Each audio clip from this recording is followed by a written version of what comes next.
नमस्कार। सत्य हिंदी के कार्यक्रम द डेली शो में आपका स्वागत है। मैं हूं आपका मित्र साथी हमदर्द मुकेश कुमार।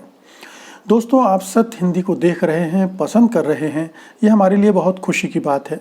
हम चाहते हैं कि हमारा आपका ये संबंध प्रगाढ़ हो, मजबूत हो, और इसके लिए हम आपसे गुजारिश करते हैं कि आप इस वीडियो के साथ दिए गए डिस्क्रिप्शन में जाइए। उसमें नीचे एक लिंक दिया गया है, उसको आप क्लिक कीजिए। उम्मीद है कि आप ऐसा ज़रूर करेंगे। तो आइए अब शुरू करते हैं आज का द डेली शो। दोस्तों, अमेरिकी राष्ट्रपति डोनाल्ड ट्रंप एक बार फिर से चीन के खिलाफ मोर्चा सा खोलते दिख रहे हैं। उनके संबंधों में एक तरह का टकराव पैदा होता हुआ दिख रहा है। एक तनाव वो बिल्ड करना चाहते हैं चीन के साथ। इसीलिए एक अमेरिकी युद्धपोत ने दक्षिणी चीन सागर में घुसपैठ की है और चीन का दावा है कि उसने उसे खदेड़ भी दिया है। हालांकि अमेरिका की तरफ से इस पर अभी कोई रिएक्शन, कोई टिप्पणी नहीं आई है। दूसरी तरफ डोनाल्ड ट्रंप साहब ये कह रहे हैं कि अमेरिका के चुनाव में चीन अपने तरफ से हर कोशिश करेगा उनको हरवाने की। सवाल उठता है कि डोनाल्ड ट्रंप ऐसा क्यों कह रहे हैं, उन्हें ऐसा क्यों लग रहा है कि चीन उन्हें चुनाव में हरवाने की कोशिश करेगा और चीन जो वहाँ के चुनाव में दखलंदाजी करेगा। क्या उनके पास इसके कोई प्रमाण हैं, कोई कहीं से कोई संकेत मिले हैं जिसके आधार पर ये कह रहे हैं, या फिर ये सब ताना बाना बुन रहे हैं और इसका मकसद कोई और है? उनके अंदर कुछ और डर बैठा हुआ है जिसकी वजह से वो चीन पर निशाना साध रहे हैं। अगर चीनी हस्तक्षेप का एक भी संकेत मिला होता तो आप सोचिए, अभी अमेरिकी मीडिया में बवाल पैदा हो गया होता, उबाल आ रहा होता और हर तरफ से चीन पर आक्रमण हो रहे होते। लेकिन चीन के मामले में अमेरिका मीडिया बिल्कुल शांत है, कोई हलचल नहीं है, वहाँ कोई टिप्पणी नहीं है। यहाँ तक कि जो प्रेसिडेंट डोनाल्ड ट्रंप कह रहे हैं उसको लेकर भी बहुत प्रतिक्रियाएं नहीं हैं। तो एक तरह की खामोशी उसमें छाई हुई है, इस तरह का किसी का कोई जिक्र नहीं हुआ। अब बात यह है कि सन 2016 के चुनाव पर ज़रा नज़र डालिए, पीछे चलते हैं। उस चुनाव में डोनाल्ड ट्रंप की जीत हुई थी और कहा जा रहा है कि बाद में इस पर जांच भी बैठी और जांच में कुछ हद तक इसको सही भी पाया गया कि रूस ने उस चुनाव में बड़े पैमाने पर दखलंदाजी की थी। उसने हिलेरी क्लिंटन को हराने के लिए बाकायदा डिजिटल मीडिया पर कैंपेन चलाई थी, ट्रोल्स और रोबोट्स हायर किए थे, और जिनकी वजह से हिलेरी क्लिंटन के खिलाफ एक माहौल बनाने में ट्रंप को बहुत मदद मिली थी। यही नहीं, दूसरे तरीकों से भी ट्रंप के जो कैंपेन मैनेजर थे उनके और रूस के बीच में कुछ ऐसा संवाद हुआ था, कुछ ऐसी चर्चाएं हुई थी जिनसे भी इस तरह के संकेत मिले थे। और इसी से ट्रंप का जो पूरा चुनाव है वो ऐसा लगता है कि संदेहों से घिरा हुआ था, ऐसा लोग मानते हैं। तो उस चुनाव में रूसी दखलंदाजी की बात काफ़ी हद तक पाई गई थी। अब सवाल उठता है कि क्या चीन भी इस तरह की दखलंदाजी करने का इरादा रखेगा? वहाँ वो चाहता है कि ऐसा कुछ किया जाए जिससे हो। ये एक दूसरा सवाल है, लेकिन पहले सवाल का देखें कि अगर चीन ने ऐसा कुछ किया होता और कर रहा होता तो जिस तरह से डेमोक्रेटिक पार्टी ने ट्रंप के चुनाव के बाद इसको इशू बनाया था, क्या अभी वो नहीं बना रही होती? क्या अभी वो शोर नहीं मचा रहे होते डेमोक्रेटिक पार्टी के नेता? और यहाँ तक कि रिपब्लिकन पार्टी के नेता भी टूट पड़े होते कि ये अमेरिकी चुनाव में दखलंदाजी है। यही नहीं, जो अमेरिका की सुरक्षा एजेंसियां हैं वो भी चुप नहीं रहती। सुरक्षा एजेंसियां अभी बिल्कुल खामोश हैं। अगर उनको ऐसे कोई संकेत मिले होते कि चीन कहीं से भी अमेरिकी चुनाव को आने वाले प्रभावित करने की कोशिश कर रहा है तो एक बखेड़ा खड़ा हो गया होता, सुरक्षा एजेंसियां सामने आ गई होती। लेकिन ऐसा कुछ हुआ नहीं है, इसलिए ऐसा लग रहा है कि, और फिर ट्रंप कोई ऐसा तर्क भी नहीं दे रहे हैं कि चीन ऐसा कर रहा है। एक तो प्रमाण उनके पास नहीं है, कोई संकेत नहीं है, फिर वो कोई तर्क भी नहीं दे पा रहे हैं जिससे उनकी बात को सच माना जा सके। वैसे भी ट्रंप तो जो बोलते हैं उसमें से 70-80% झूठ ही होता है। तो झूठ बोलने का उनका जो रिकॉर्ड है उसकी वजह से उनको कोई गंभीरता से लेने के लिए तैयार नहीं होता। फिर लोग ये भी देख रहे हैं कि कोरोना से निपटने के मामले में ट्रंप का रिकॉर्ड बहुत ख़राब है। शुरू से ही उन्होंने इसमें इतनी ढीलम ढाली की है कि ये अब स्पष्ट हो चुका है अमेरिकी जनता को, अमेरिकी मीडिया को, कि ये जो पूरा मामला गड़बड़ाया है कोरोना का अमेरिका में, उसके लिए और कोई नहीं, सिर्फ और सिर्फ ट्रंप जिम्मेदार हैं।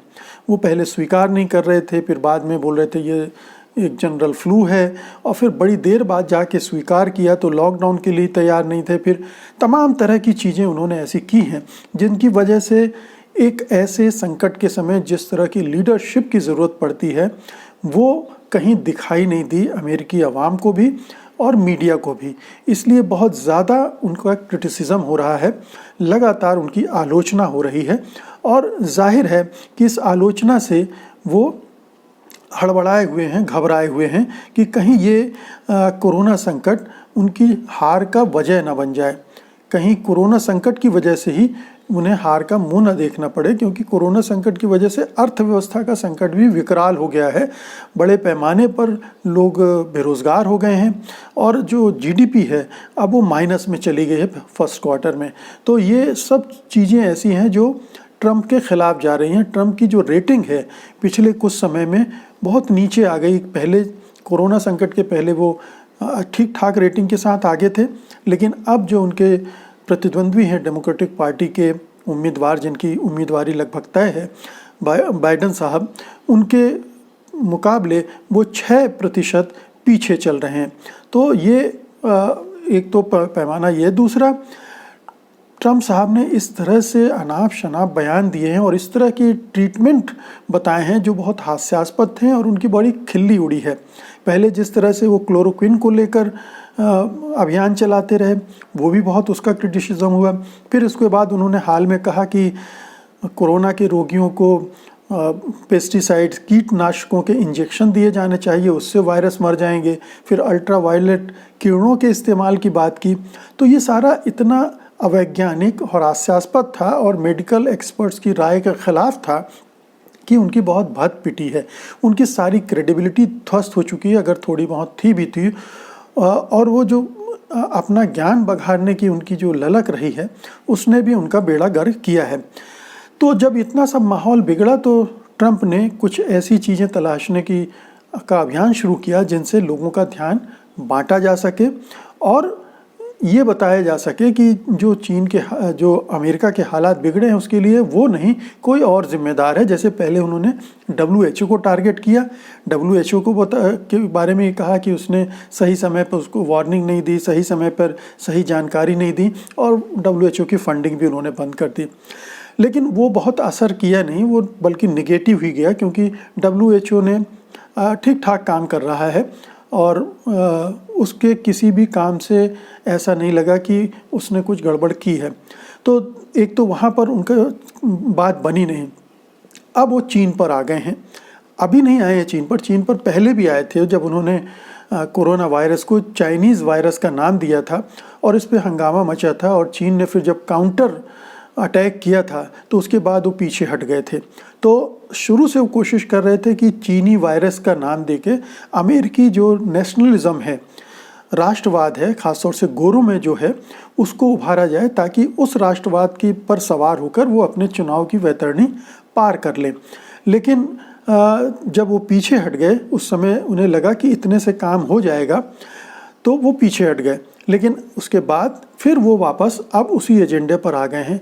अब वो सीधा सीधा ये चाहते हैं कि चीन को टारगेट किया जाए, चीन को निशाना बनाया जाए, और चीन को इस तरह से निशाना बना दिया जाए कि जो पूरी कोरोना वायरस को लेकर चर्चाएं देश में हो रही हैं वो हटकर चीन पर चली जाएं, चीन पर फोकस हो जाए। आम जनता का सारा गुस्सा जो उनके प्रति है जनता में, वो चीन के प्रति चला जाए। तो ये एक पूरी कोशिश वो कर रहे हैं कि इस तरह से लोगों का ध्यान बटाएं और चुनाव का मुद्दा भी बदल दें। इस तरह से वो चुनाव के इश्यूज भी बदलना चाहते हैं, अपनी एक तो कमज़ोरियाँ, लापरवाहियाँ छिपाकर, अपने नेतृत्व की जो असफलताएं हैं उनको छिपाकर वो इस तरह से एक तीर से दो निशाने साधने की कोशिश कर रहे हैं। तो ये निशाना साफ है कि अमरीकियों में चीन के खिलाफ एक नफ़रत फैलाकर राष्ट्रवाद को उभारा जाए और इससे उन्हें जो लोकप्रियता मिल सकती है उसको चुनाव में भुनाया जाए।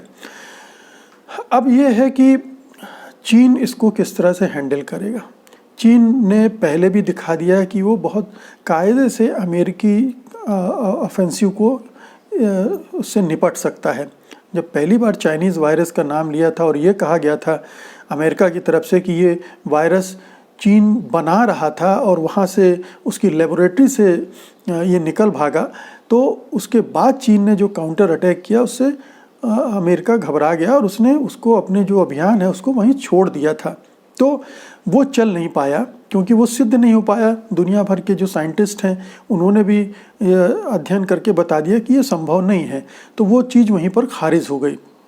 अब ये जो नया अभियान कि चुनाव में हराना चाहता है चीन, ये इसको बड़े आसानी से चीन काउंटर कर सकता है, क्योंकि इस तरह की अगर उसने कोई कोशिश नहीं की है तो उसके कोई प्रमाण नहीं होंगे और वो बार बार उसको दोहरा कर कि अब उसने पहला आक्रमण तो यही कर दिया है कि डोनाल्ड ट्रंप इसमें राजनीति ना करें और डोनाल्ड ट्रंप अपने चुनाव की जिम्मेदारी अपना ठीक रहा किसी और पर ना फोड़े। तो ये चीनी जो कूटनीति है वो अपने तरह से डिप्लोमेसी अपने तरफ से काम करने लगी है और ऐसा लगता है कि ये जो पैंतरा चल रहे हैं वो कामयाब नहीं हो पाएगा ट्रंप साहब का और ये हथकंडा फेल हो जाएगा। दरअसल ऐसे मौके पर ये ज़रूरी है ट्रंप साहब के लिए कि अगर वो ठीक ढंग से रेस में बना रहना चाहते हैं तो कि अभी उनके साथ जो दो सामने चुनौती हैं उन पर ज़्यादा फोकस करें। एक तो कोरोना संकट है, उससे कैसे निपटना है, और दूसरा जो अर्थव्यवस्था का संकट है उससे कैसे निपटना है, क्योंकि अंततः उनकी परीक्षा इसी से तय होगी, इसी से उनके बारे में अमेरिकी जनता की राय बनेगी और ये चीनी राष्ट्रवाद बहुत देर तक चल नहीं पाएगा। इसको सस्टेन करना बड़ा मुश्किल होगा वहाँ पर, क्योंकि दूसरी समस्याएं बार बार पलट कर आएंगी और इसको पृष्ठभूमि में धकेल देंगी। तो उन समस्याओं को से निपटना ट्रंप की प्राथमिकताएं होना चाहिए।